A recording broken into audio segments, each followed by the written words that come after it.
Welcome to another installment of MST's MCAT Mondays. So this week we're talking about cars, and no, I'm not talking about Teslas or Toyotas. We're talking about the best kind of cars, critical analysis, and reasoning skills. So I know, I took the MCAT. I know cars is definitely the closest to our hearts. But hopefully, all joking aside, by the end of this webinar, hopefully this can be less of a dreaded section for a lot of students, and you feel like there's some concrete steps you can take to really master this section. So a little bit about myself before we get started. My name is Minhal Ahmed. I'm a MCAT tutor with MST. I've been tutoring with them for a year now. I graduated from Northeastern University here in Boston back in 2019. I studied bioengineering, and now I'm working in biotech in Cambridge. But I love teaching. I taught all throughout high school and college, and I'm really happy I get to keep doing that with MST, especially with people that are, that I consider my peers and friends and hopefully future colleagues. So with that aside, we'll keep it going. So welcome all. So basically a high level overview of what we're going to cover for tonight. We're going to go over just, breakdown of the cars section, in terms of the skills that AAMC tests and what sorts of passages you'll see. We'll talk about how to study for the car section. I know even that topic, on its own is kind of something to point out, because a lot of folks feel like cars is a section that you can't really study for. I absolutely think that's false, and we'll talk about how you actually can do that to improve your score. We're going to talk about some test taking tips and strategies for this section, common mistakes to avoid, and then finally we'll break down a cars passage together and go through those questions as a group. And we'll send a handout to you with that passage later on. So before we get started, I just want to do a quick poll with everyone here and just kind of get a sense for how far everyone is in their MCAT prep. So have you not started yet? Are you sort of planning ahead for spring 2021 or something? Are you in the midst of content review, or are you like deep in the thick of it? You're getting ready for a test date. I guess the soonest would be January, but like you're, full throttle. So while that's going on, I'm just going to jump to the next slide and tell you a little bit more about MST for those who might not know who we are. MST, really just briefly, like I just mentioned in my sort of brief little intro, is that I love teaching. And that's absolutely the case with everyone I've met at MST. Everyone's here because they really just enjoy teaching and building those one-on-one relationships. And that's really what MST's founded on. They are, they've been doing this for nearly 15 years now of just one-on-one tutoring all the way across the medical school pipeline, from pre-med to, studying for the MCAT to taking your step 1s and step 2s. So I've loved my time here with MST for the past year. And I think the best part about it is that everyone here is just in it for the students and just, trying to help our peers as much as possible. Okay, so we've got the poll results here. It looks like 2/3 of you haven't started yet and are just planning ahead, and 1/3 of you are already reviewing content. So, that's awesome. I think that this webinar will be really useful to you all, because it's really tailored to giving you sort of, an expository view at the car section. Hopefully you'll be able to tailor your prep accordingly after things you learn. And of course, feel free to ask questions throughout. I'm like pretty bad at watching the chat while I'm presenting, so we will have a formal Q&A at the end of this webinar. I didn't mention that. All right, so we'll just jump right in. So basically, a high-level overview of the cars section. It is the shortest section on the MCAT. So while the other MCAT sections will be 59 passage-based and discrete questions with 95 minutes, the cars section is a little bit, shorter, which is great news for a 7-hour test. But it is going to consist of 53 passage-based questions, and you're going to have 90 minutes to do them. These break down to typically 9 passages, and so you can think of roughly 10 minutes per passage. That includes reading it and answering the questions associated with it. So that's kind of what you're looking at, just just numbers wise, and problems per minute wise. The passage content can range from all sorts of different things. You could have a passage on botany, one passage, and the next one is on philosophy, the next one's on architecture, and the next one's on democracy. Like, there's anything under the sun is basically fair game for cars. I really just included this because this is sometimes something students like to know, but really this is totally irrelevant. What I hope you sort of take away from today is that a lot of cars is founded in kind of the methodology you use to analyze that passage, to read that passage and answer the questions. A lot of that stuff is actually really agnostic to what the passage is about. And what I mean by that is that it really doesn't matter what the passage is on. It doesn't even matter if you think the passage is a hard passage or an easy passage. The questions are what your score is going to be based on. And so never fall into the trap of thinking like, oh my gosh, this is a passage on, on like Plato's, Republic, and I just cannot, like, this philosophy just goes over my head. I'm screwed for this CARS passage. That's absolutely not the case. Even if it's a content topic that you're unfamiliar, uncomfortable with, even if it's a really challenging passage, the questions might be a lot easier and a lot more straightforward, and you will definitely be able to answer them using the skills we talk about. So that's a little bit on like the passage content as you're kind of getting acquainted with the CARS section. Moving forward to the skills that are tested in the section. And so every question you see in the CARS section is going to be either one of 3 different question types. So you're either going to get a foundations of comprehension question, which makes up 30% of all questions on CARS. And those questions are really straightforward. They are directly from the passage.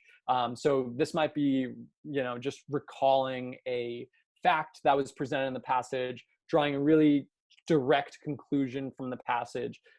Those are the freebies. Moving on, you can get reasoning within the text questions, which are another 30%.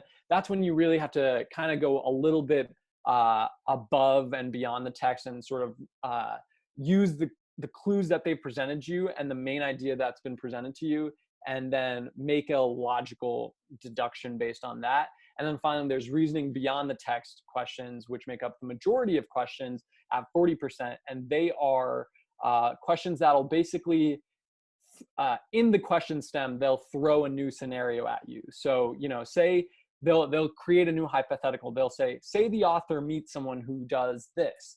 How would he change his or her viewpoint? So that's when, it's reasoning beyond the text, because now you're suddenly in a totally new kind of hypothetical case, and you have to use the passage to figure out what happens.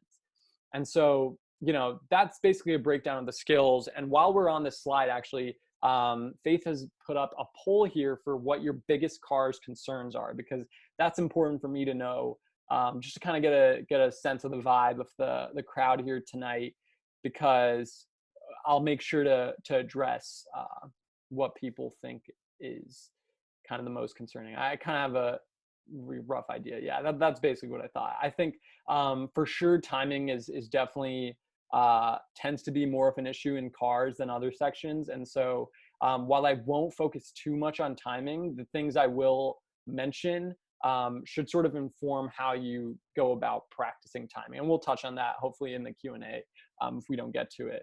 Overthinking the passage, that is key. And I'm glad that's most of your biggest concerns, because what I hope to talk about today is that the key to doing well on CARS is to actually not overthink the passage. You're not this is not a textbook chapter.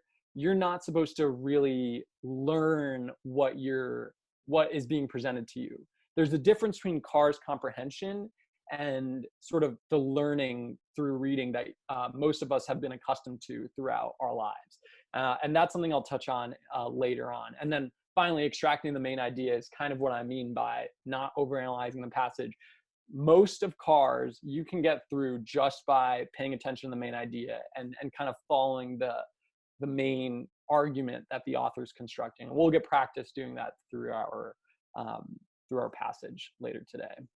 Awesome. So moving forward, how to study for the car section. And I know at this point, you know, a lot of students come to me with kind of their hands up in the air, like, how do you study for a car section? The questions are going to be different every single time. It's not testing any knowledge base that I have from any of my coursework. It's totally new every time. How do you study for something like that? Well, I'm here to tell you that you can absolutely study for cars. I know that's a cliche thing that every MCAT prep person will tell you. And I know it's kind of like not that easy to swallow sometimes. It's like, yeah, it's easy to say you can study for it, but like, is that actually true? And my personal story here is that, you know, I obviously went through cars prep when I was studying for my MCAT. And of course, it's like, it's a challenging section and I'm doing all the practice I can. And I think I saw some improvement. But when I really grasped that practice truly changes how you approach cars passages is when I started tutoring. You know, months after I took my MCAT, I started tutoring, and that forced me to, you know, go through cars way more. You know, for the MCAT, I studied for 3 months. Now I'm tutoring for 6 months or a year, and going through cars so much more, doing so much more practice. I can absolutely tell a difference in the way I read a cars passage, analyze it, and answer the questions, to the point where now I feel like I can see things that, you know, I can see the main idea and see what the question's getting at way better than I could before. So that to me is like the proof's in the pudding. You know, it's not like I grew smarter in the past year. It's simply the fact that I spent so much time doing car specific practice. And once that muscle builds over time, you're gonna do better and better on this section. So I want to say that personal anecdote, it's 100% true. Just so you know, I know what it's like when you hear that and it doesn't quite feel like a section you can actually study for. It is definitely the slowest section to improve on, but do not give up. Keep doing your practice, and you might not always see, you know, a steady increase in your score, but just rest assured, if you stick to the strategies we talk about, you will improve your car score. So how do you actually build in that sort of practice into your schedule, right? I was just talking about this long-term kind of thing. A lot of us don't have a year to get better at cars before we take the MCAT. Well, I think one thing you can do to really make, to start building your cars muscle is just make reading challenging material a part of your routine. So, you know, we all in our daily lives have to read. We read texts, we read emails, you read stuff for class. Cars reading is a little bit different because a lot of it is going to be coming again from humanities and social sciences, where a lot of MCAT students are coming from the hard sciences. So you don't have to really engage with the same type of material. What I would really recommend everyone do, and this is just a life tip really, is make it a nightly or, you know, a morning habit to read something like a magazine article or a journal. You know, there's so many great ones out there. It's a great way to keep up with current events. So, you know, I'd recommend the New Yorker or the Atlantic, or whatever floats your boat. But read something that challenges you, that is sort of written in a way where there's a persuasive argument that you are going to follow. And that alone will just build start to build that muscle. And so that's kind of it seems very obvious, but I really think that those little habits really make a huge difference in cars. And especially if you're the type of student who never really read for fun growing up, this can seem like a daunting section. I think doing something like this can really help. Okay, next part about how to study for cars is, this is something that a lot of students overlook. And the point here is that you need to spend as much or more time reviewing your questions as you spent answering them. So cars practice is absolutely not about just reading through a passage, answering the questions, checking your answer and being like, shoot, I got 3 out of 6, and then moving on, you did your practice. That is not even the half of it. If you do that every day, you're probably not going to see an improvement in your car score, or maybe a little bit. What cars practice is really about is going into a super in-depth analysis of every single answer choice. And that's very common throughout the MCAT. You really want to pay attention to every single practice question you do and every single answer choice within that practice question, but it's especially true for cars. So when you go through your answer choice and your practice questions, I want you to ask yourself, why was this answer choice wrong? And I want you to basically construct a sentence using evidence from the passage to just say it in a complete sentence. A lot of times it's easy, and that's just basically a check to make sure you truly understand why that answer choice is wrong. Say a complete sentence. So for example, like answer choice A is incorrect because in paragraph 2, the author states that this is this and blah, blah, blah. And so this is false and therefore it's wrong, right? So just construct a complete sentence that ties in the passage. And tying in the passage is completely essential because everything that is tested on the car section is from the passage. Absolutely nothing is from anywhere else. And then, of course, doing the same thing for your right answer choices. So that's easier to do when you review it. What's going to happen is you're going to start using that same kind of sentence check whenever you go through the actual test and you're actually taking the test. I really tell my students that you want to basically have a full sentence justification for every single answer choice you choose. Okay, awesome. All right, thank you, Faith, for answering Stephanie's question. Sorry, Stephanie, like I said, I'm terrible at watching the chat. But cars, you missed my bad dad joke earlier, where cars isn't about Teslas and Toyotas. Unfortunately, tonight it's about critical analysis and reasoning skills. Jeez, I don't even know what I'm talking about. Awesome. Okay, and then finally, use good resources as well. So, a lot of MCAT prep relies on the practice material you're using. You need to kind of go beyond the AAMC question sets, which is unfortunate. I know what it's like. I know how expensive just getting resources for the MCAT can be. But if you're going to spend money in this area, definitely try and make sure you use the best material possible. And what I mean by best is the fact that third-party resources can only do so much and come so close to the real deal.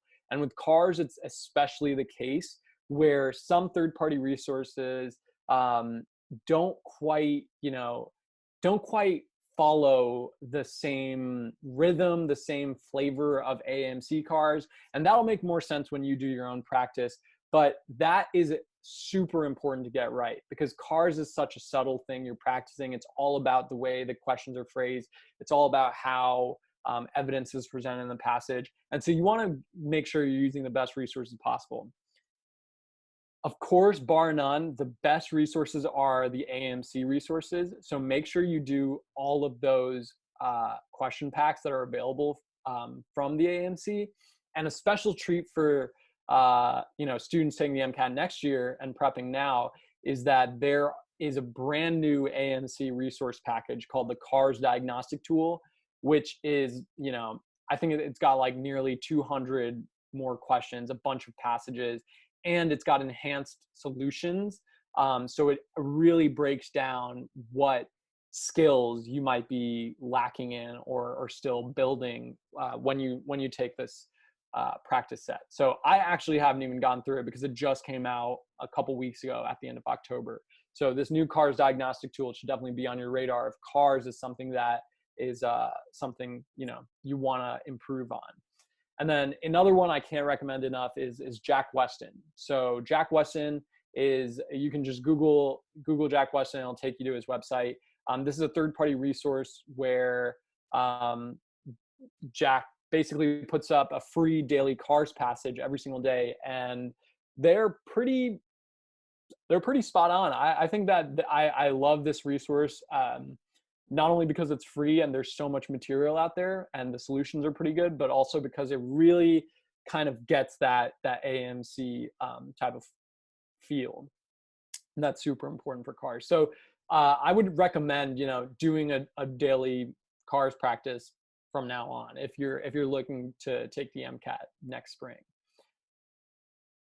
Awesome. Okay, and finally, that I could say as much as I want. I could come up with a bunch of little tips. All of these things are really gonna make my new differences. These are habits you want to build. But really the biggest thing from my story about how different cars was for me after I started tutoring is just do a lot of practice. I can say that with my whole heart for the car section. You can absolutely get better if you do a lot of practice, but do smart practice. And when I say smart practice, I mean, make sure you're really reviewing your questions in depth when you go through them, and don't just do a whole volume without actually diving into the details and understanding why or why not you got each question right. Awesome. So some test taking tips and strategies for cars. So like this section is the closest thing to, how do I even put it? It's the hardest to give advice for because it is so fluffy. And I know what it feels like as a student receiving advice for cars. It's like, yeah, like, okay, like you're just saying that to say something.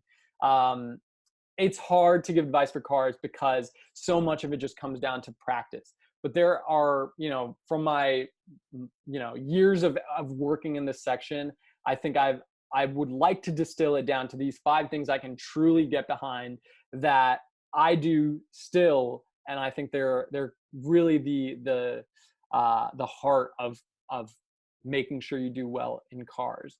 So the first thing, and I just want to preface this first thing by saying that cars is the one section on the MCAT where you walk in with 100%. You walk in with a 132 when you click, enter in the car section.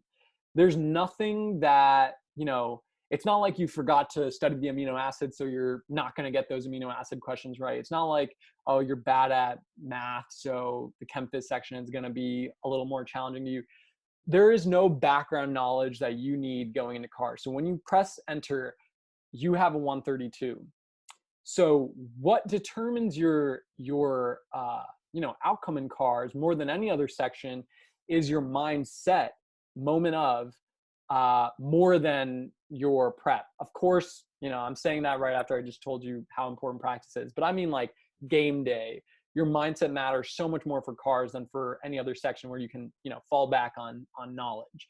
So because of that, I really think that, and because this is such a dreadful section for a lot of students, and because it's like the most time crunched section as well, anxiety can be high, and fear is the mind killer. So it can actually make it a lot, you're fighting a uphill battle when you're approaching cars. I really did this on test day. I did this for my practice full lengths. At the start of every single passage, I would literally just close my eyes and just breathe for 5 seconds. And just in those 5 seconds, what I'm doing for the first passage is just forgetting about everything that just happened in the chem phys section. I'm forgetting about, that super hard passage that I'm worried I messed up. And I'm just literally emptying my brain. And this passage is all that exists for me for the next 10 minutes. And then for the next passage, I do the same thing. And I'm just emptying myself of whatever that last passage was. I don't care if that was a really hard philosophy passage. I'm just going to, the only thing that exists is this next passage. And that honestly, there's no measurable study I can cite that can say it helped, but we do know that deep breathing can calm your nerves and hopefully bring some more focus, which is definitely an important attribute you want for the car section. So, try it yourself. I believe in that.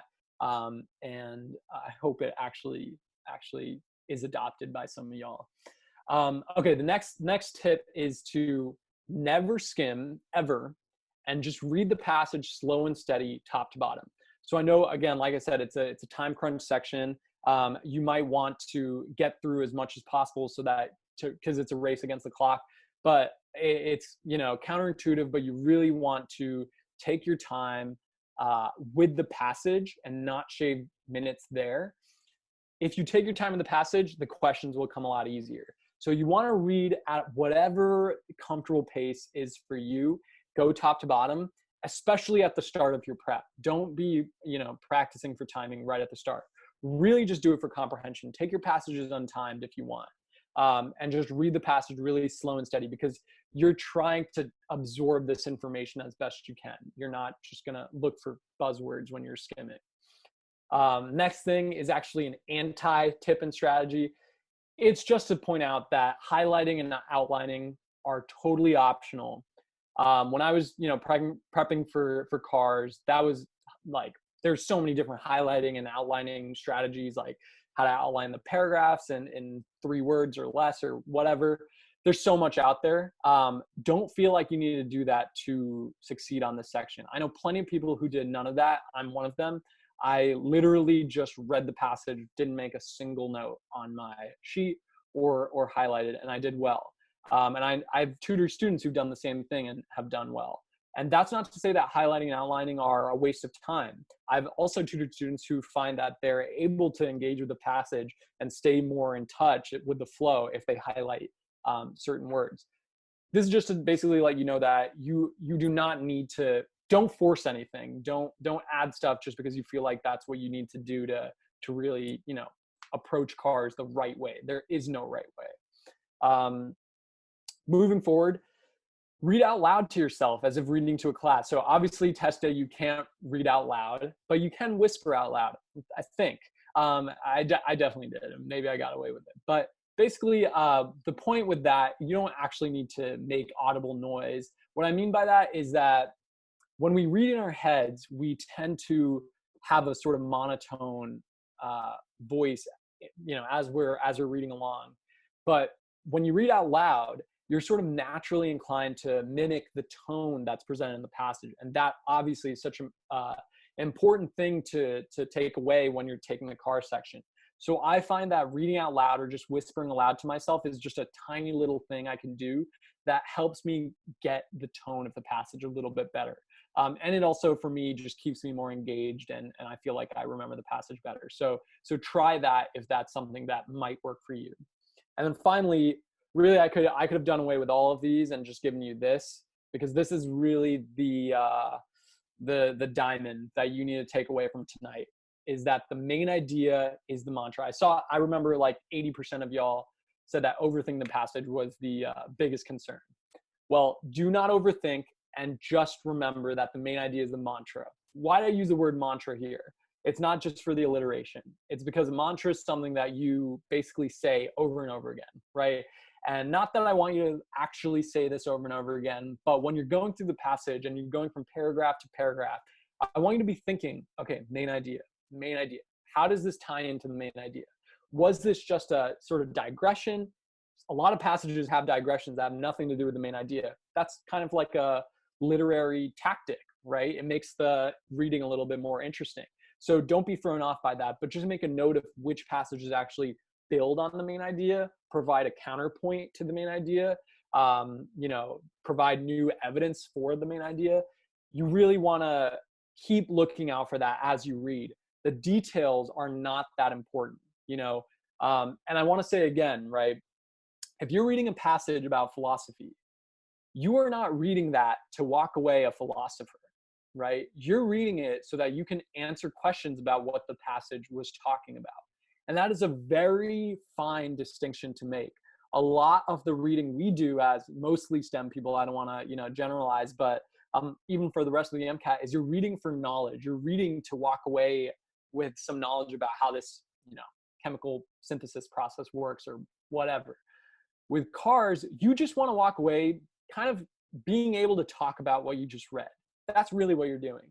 And I can walk away reading a whole passage about Plato's philosophy, not quite understanding what this man is talking about with the allegory of the cave, but just being able to say, Plato spoke about the allegory of the cave where these people were looking at, their shadows on the wall, and that was kind of a metaphor for this. I can say all that. It's kind of a regurgitation, but I don't fully deeply understand the point he's making. And that's not to say that CARS isn't about comprehension.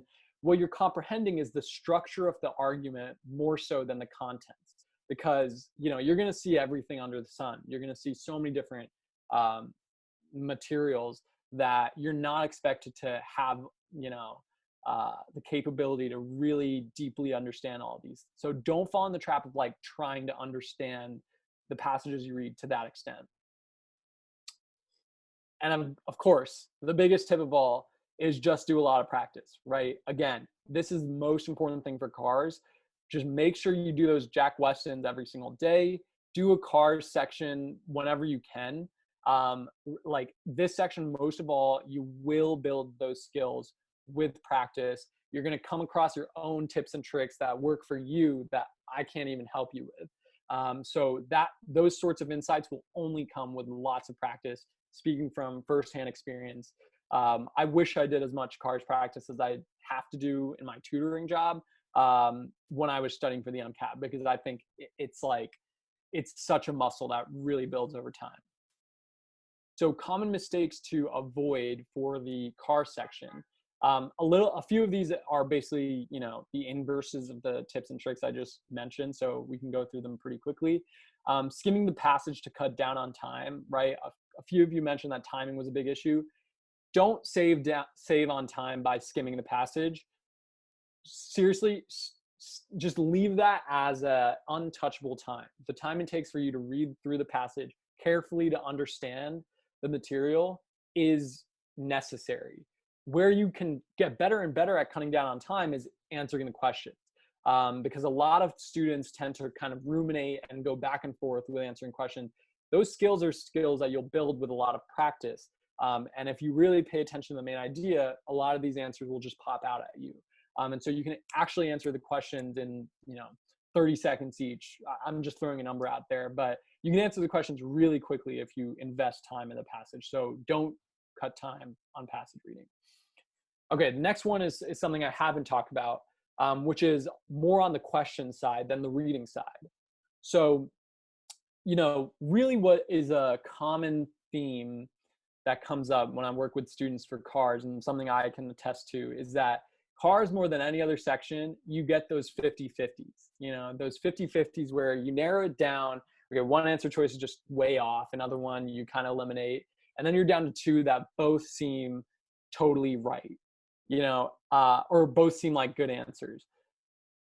In this 50-50 scenario, a lot of times students I've seen will choose an answer that they feel a little bit of a discomfort in, but they think it answers the question in some way. And so they're willing to overlook that kind of flaw in the answer choice. And that might work for other sort of tests we've taken in our lives, right? You're used to choosing the best answer, and a lot of times answers aren't perfect. And not to say that every CARS answer choice would be perfect, but if there's a CARS answer choice that is even slightly false, so it contradicts the passage in any way, or there's something that is just, random about it, came from outside knowledge, it is going to be wrong 100% of the time. And I can say that with confidence because, the MCAT is a standardized test. So every right answer needs to have a complete, flawless, impenetrable kind of rationale that, the test maker can point to. Here's where it is in the passage. That's what leads to this question. And there's no contradictions there. If there's a slightly false answer, build that habit of Xing it out. It's going to be 100% wrong all the time.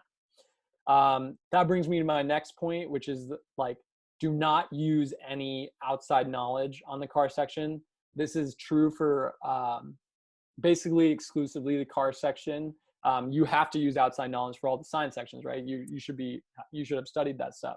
But for the cars section, you're not expected to bring anything to the table. Like I say here, you're an empty vessel. Okay, the cars passage is all you know. So don't bring, even if it's a passage that you have some background in, don't bring any of that into the way you answer the questions. Only use stuff from the passage and conclusions you can make directly from the passage.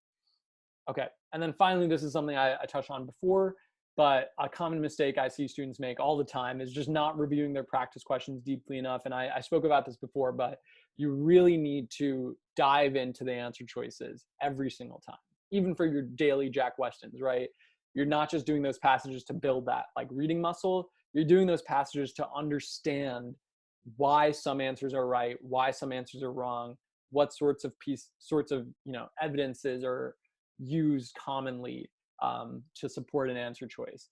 Trust me, it'll pay off slowly, but it will in the long run.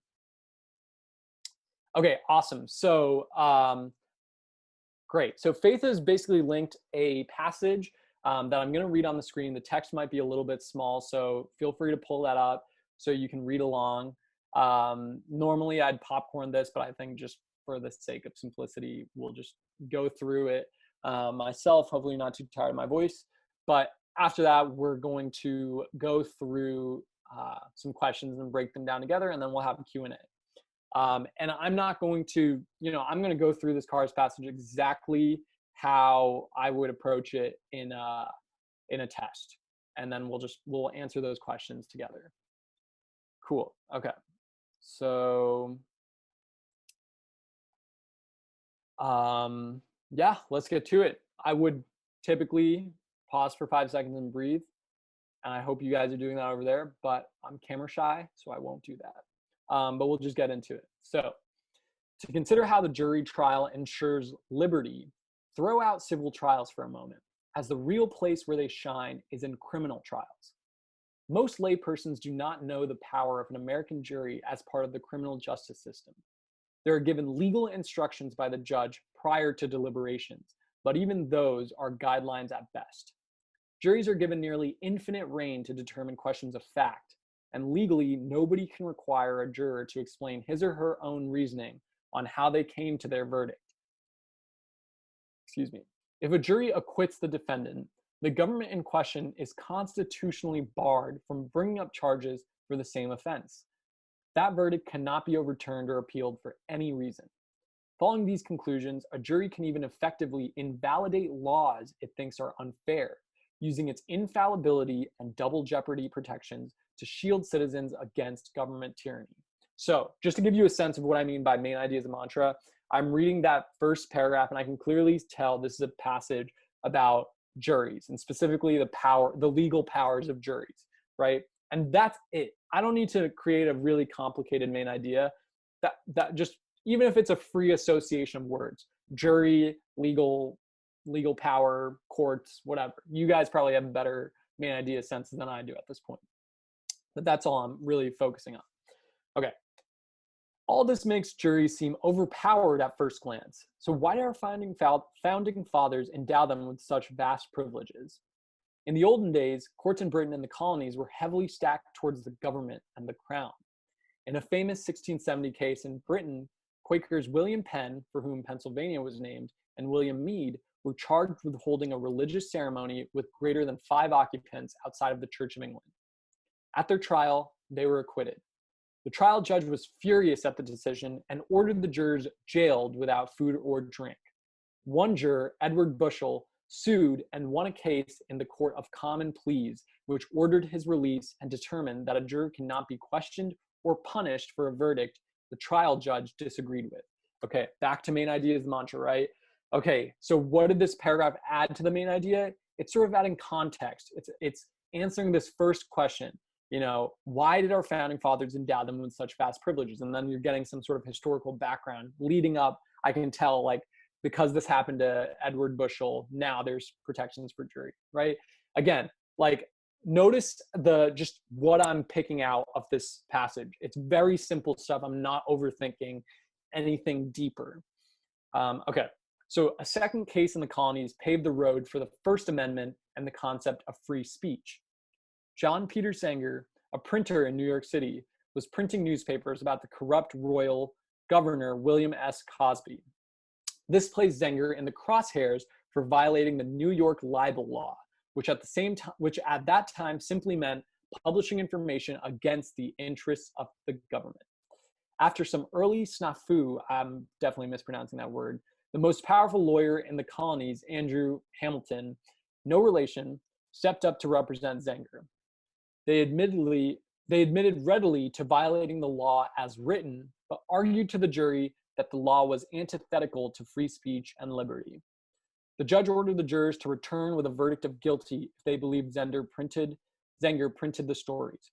However, the jury returned in less than 10 minutes with a verdict of not guilty, and the groundwork for the First Amendment was born. That's actually such an awesome little anecdote, little US Gov background, but right, that adds to the main idea again, because it's talking about how, juries basically have so much power, they created this First Amendment, essentially, or laid the groundwork for it. Okay.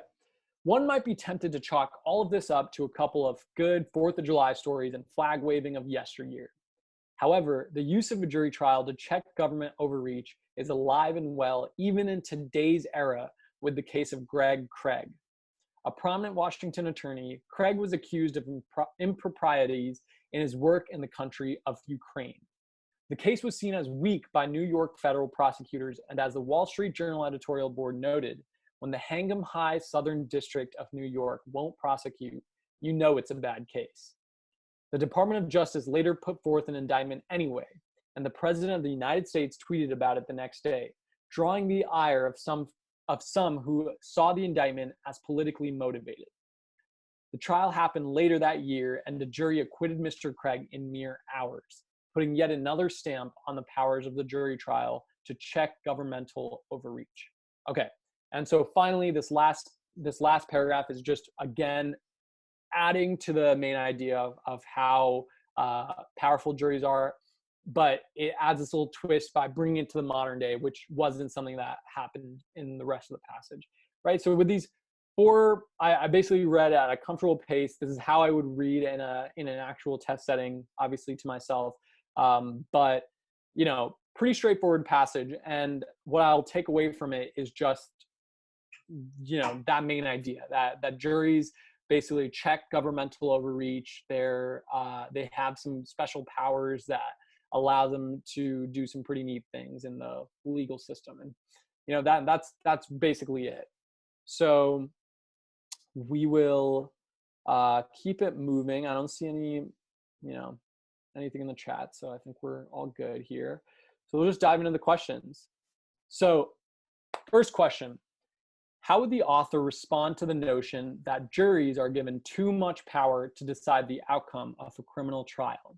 Okay, so the first thing I want to do here is break apart this question. We're not going to look at the answer choices yet. Firstly, what kind of question is this? Is this foundation of comprehension, reasoning within the text, or reasoning beyond the text? And that's kind of a rhetorical question. I know how quick people are on the chat. If anyone knows the answer, wants to hazard a guess.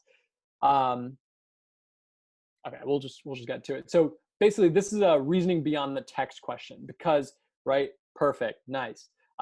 Because we're presented this new scenario, right? How would the author respond to this new notion that someone says juries are given too much power to decide the outcome of a criminal trial? So, right? Okay, how am I going to approach this question? I'll just think out loud to hopefully show students how I think about these things. Always go back to the main idea. So what does the author present in the passage? How does he feel about juries' powers? Is he about them? Is he cool with them? Does he like them? Or does he not like them, right? We can even go back.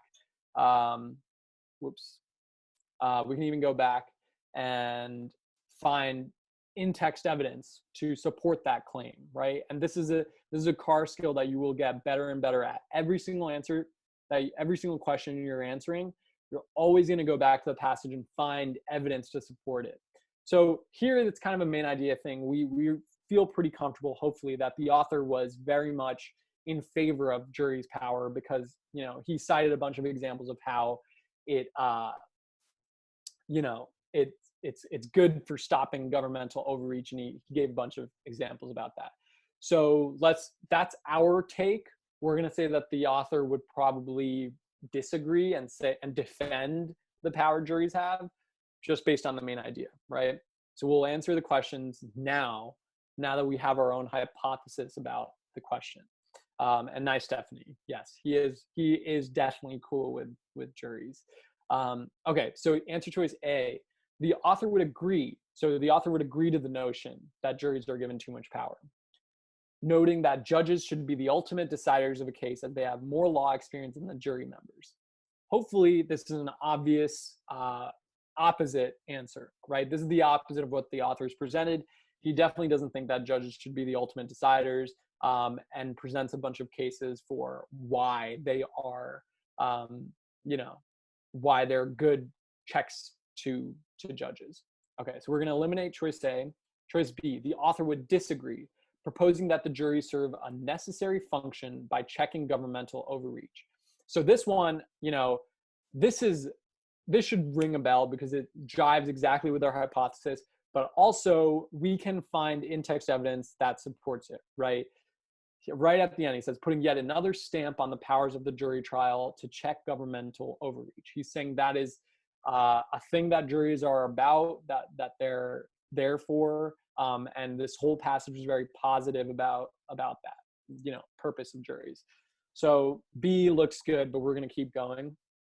C, the author would agree, citing the case in which John Peter Zenger was deemed not guilty even after admitting he had broken the law.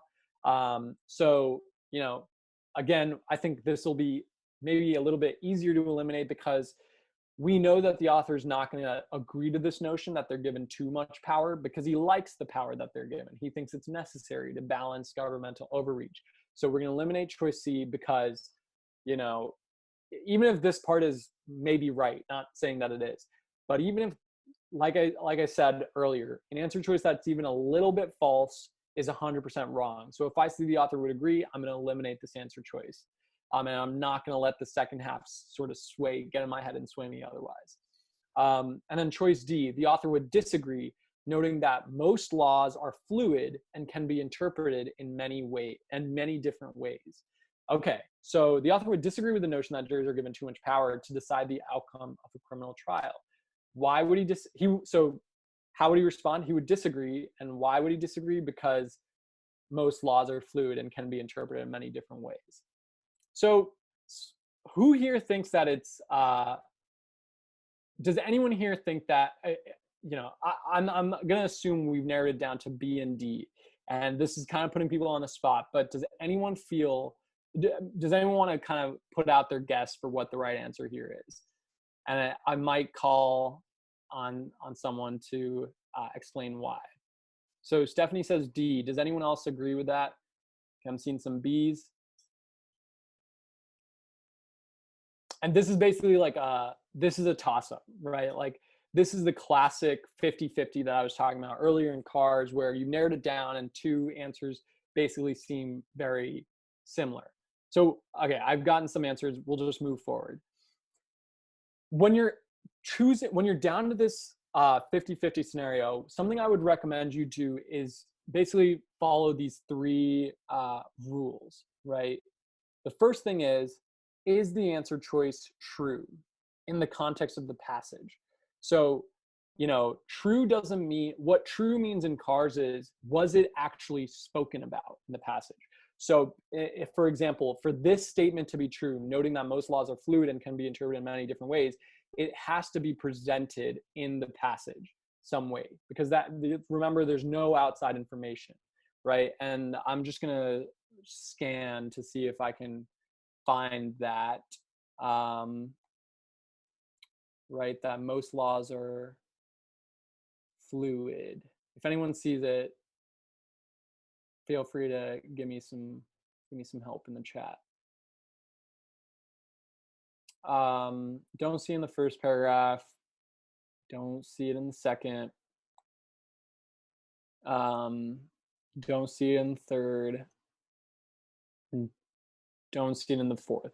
So, right, I think it doesn't really make the case, the passage doesn't make the case that most laws are fluid, right? That's an assumption that we're kind of pulling out of thin air. So be careful about that assumption. And that's what I mean by doing a lot of CARS practice, why it's so important, because we're so used to making those little, assumptive leaps in our reasoning all the time.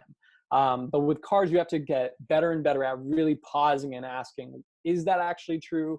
Did the passage actually talk about it? If it didn't, it's not true in the scope of the passage. So because of that, we're going to eliminate D and we're going to go with B.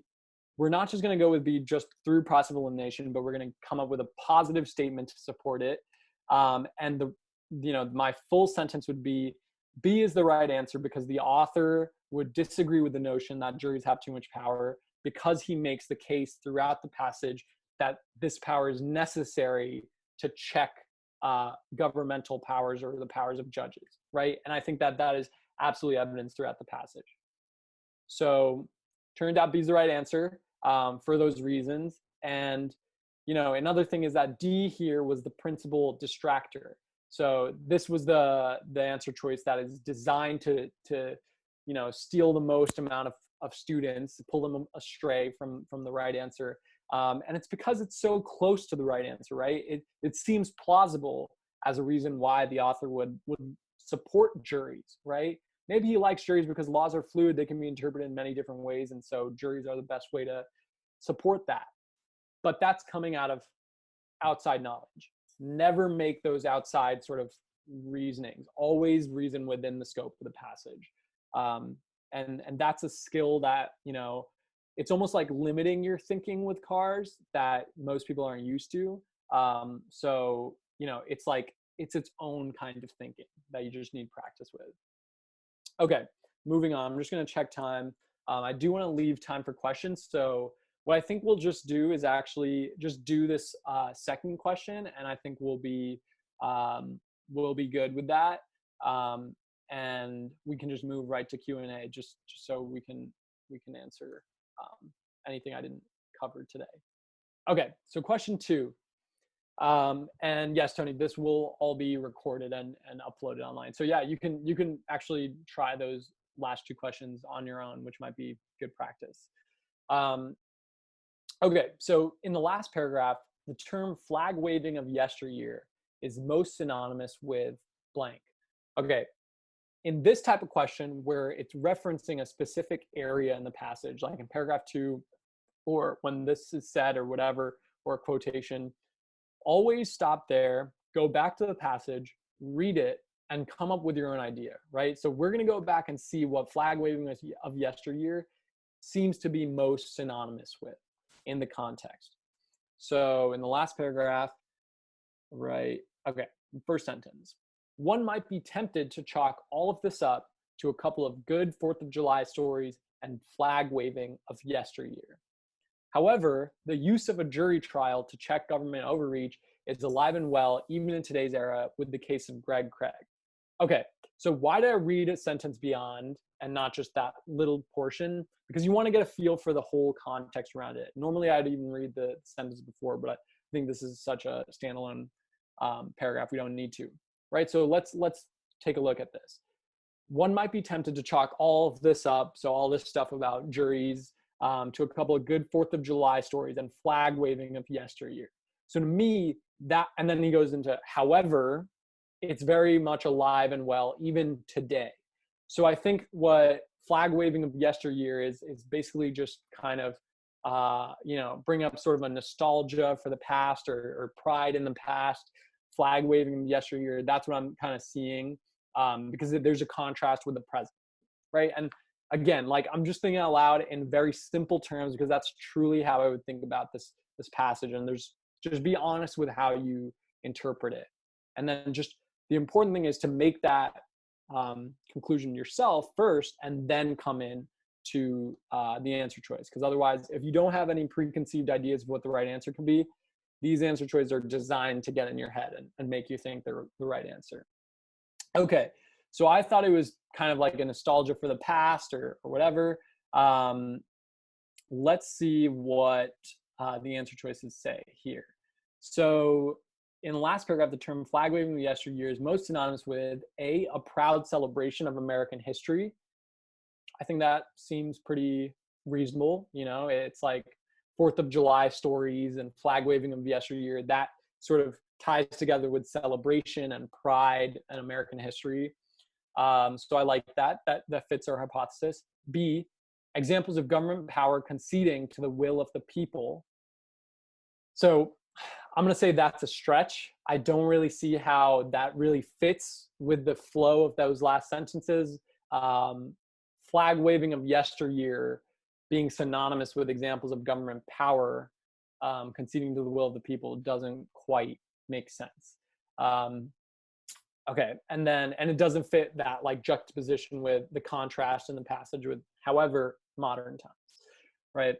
And then C, the notion that public patriotism has declined.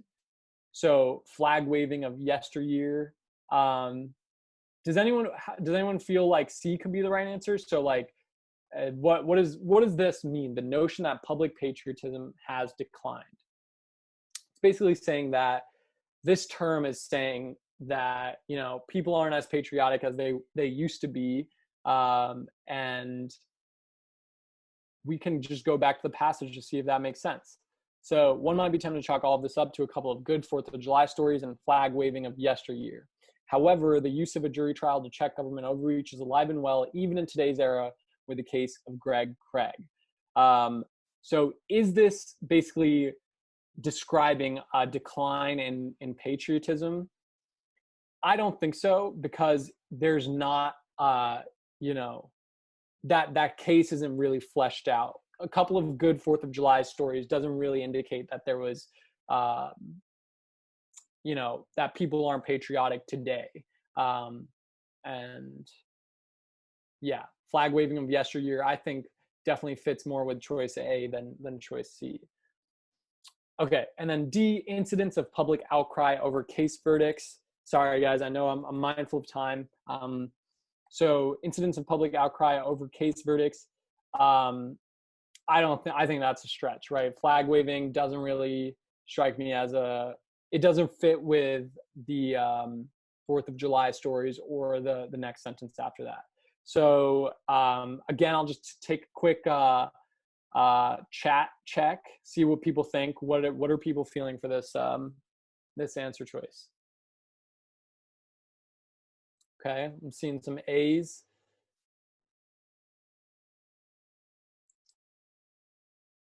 Cool.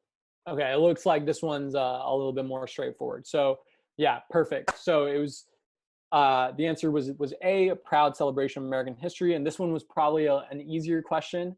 But really, what I wanted to showcase here with this question is that when you get these types of things that call you back to a passage, always go back and really compare and see how this fits in with the context surrounding those sentences. Then don't go off memory. You know, it's right there in front of you. So use it. So I'm going to jump ahead to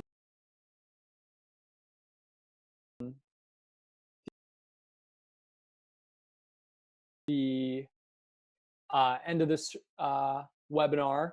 And this is basically just, again, just to, you know, remind everyone of what MST can do beyond these webinars.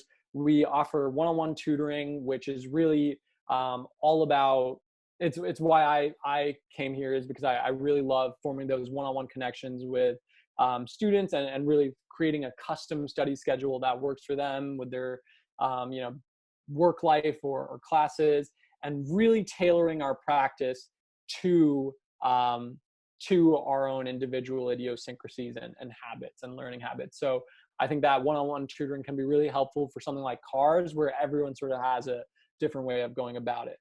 You know, I'm constantly in contact with my students while we're working together, and it's all about just giving you the mentorship and support that you need so that you can really reach your potential for the MCAT.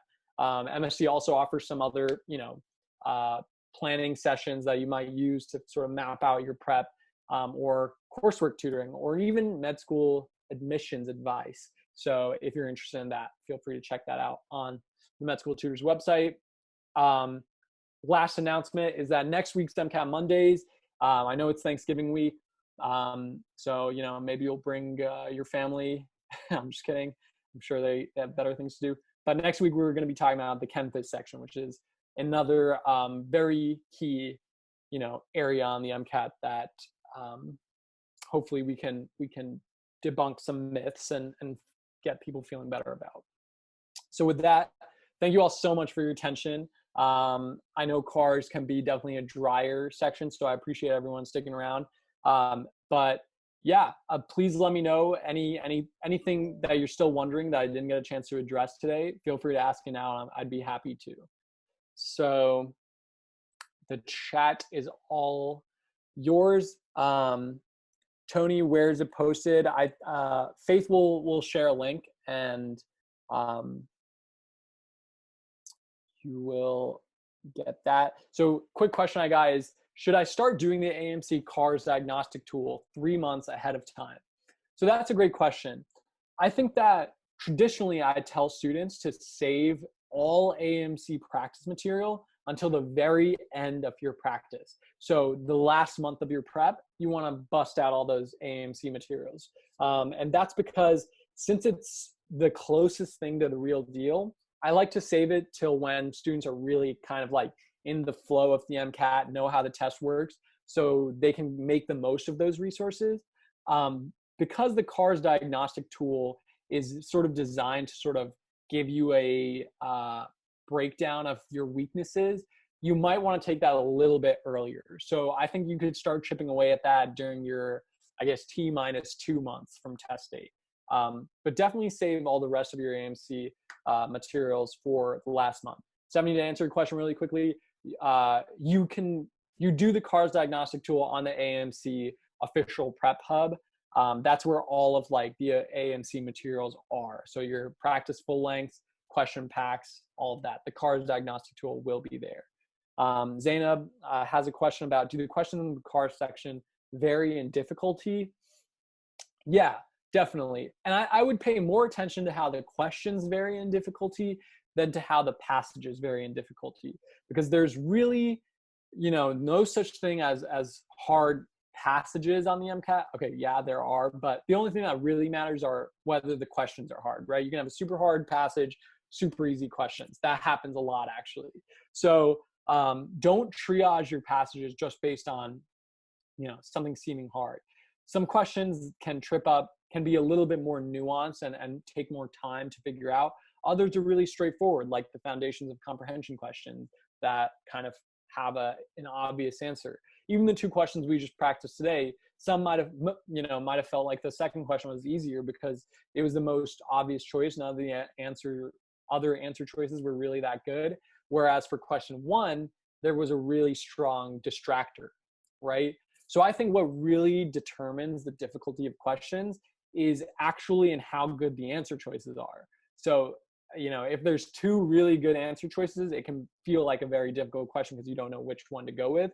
Always really break it down and make sure you're paying attention to every little detail in that answer choice, whether it was a true thing presented in the passage, whether it ties into the main idea, and finally, whether it directly answers the question being asked. Use those 3 things to sort of guide you to the right answer when you're in that 50-50 scenario.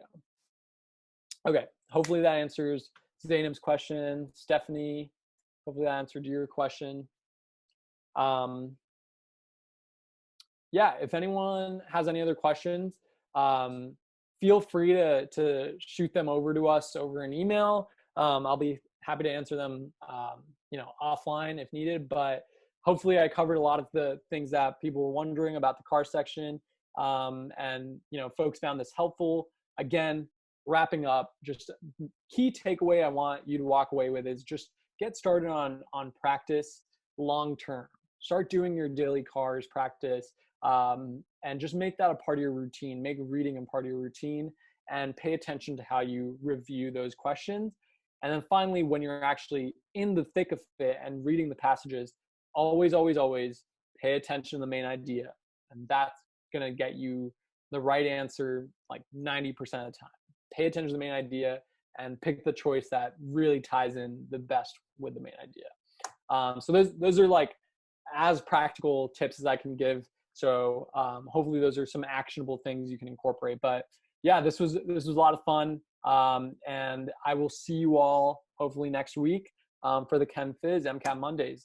But wishing you all a great week, and hope everyone's staying safe. All righty, take care.